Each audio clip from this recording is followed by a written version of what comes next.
to be the first from my country makes it extra special, and I'm looking forward to justifying the faith shown in me.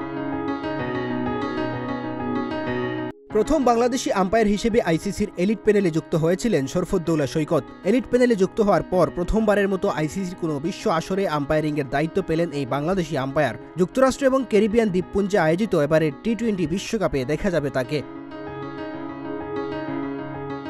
টি-20 বিশ্বকাপে দায়িত্বপ্রাপ্ত umpire এবং match রেফারিদের তালিকা নিজেদের ওয়েবসাইটে প্রকাশ করেছে ICC. 20 জন umpire এবং 6 জন match রেফারির সে তালিকায় বাংলাদেশের হয়ে একমাত্র প্রতিনিধিত্ব করছেন সৈকত। আগামী 1 জুন শুরু হয়ে 29 জুন পর্যন্ত যুক্তরাষ্ট্র এবং ক্যারিবিয়ান দ্বীপপুঞ্জে চলবে টি-20 বিশ্বকাপের এবারের আসর।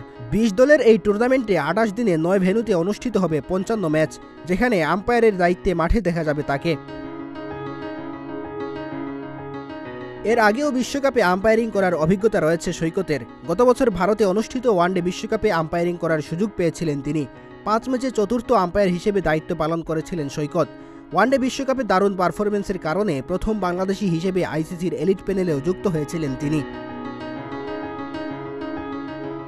আম্পায়ারদের তালিকা প্রকাশ করা বিবৃতিতে আইসিসির জেনারেল ম্যানেজার ওয়াসিম খান বলেছেন, আসন্ন ঐতিহাসিক টি-20 বিশ্বকাপের জন্য আম্পায়ার ও ম্যাচ রেফারির তালিকা প্রকাশ করতে পেরে আমরা আনন্দিত, যেখানে অনেক অভিজ্ঞ ম্যাচ অফিসিয়াল এবং উচ্চ পর্যায়ের পারফর্ম করা সদস্যরা নিয়োগ পেয়েছেন। টুর্নামেন্টটিতে অংশ নিতে যাওয়া দলগুলোকে পেয়ে আমরা গর্বিত।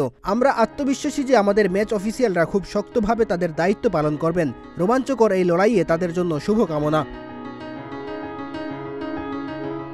গত মার্চে আইসিসির এলিট প্যানেলে যুক্ত হন শরফুদ্দৌলা সৈকত। বার্ষিক পর্যালোচনা এবং বাছাই প্রক্রিয়া শেষে আম্পায়ারদের এমিরেটস আইসিসি এলিট প্যানেলে প্রথম বাংলাদেশি আম্পায়ার হিসেবে তাকে যুক্ত করে আইসিসি। 2006 সালে আন্তর্জাতিক প্যানেলে ঢুকলেও তার প্রথম আন্তর্জাতিক ম্যাচ ছিল 2010 সালের জানুয়ারিতে। মিরপুরে বাংলাদেশ ও শ্রীলঙ্কার মধ্যকার একটি ওডিআই দিয়ে তার আন্তর্জাতিক অভিষেক হয়।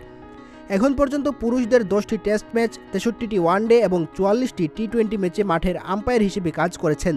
একই সঙ্গে মেয়েদের 13টি ওয়ানডে ও 28টি টি-20 ম্যাচে দায়িত্ব পালন করেছেন সৈকত।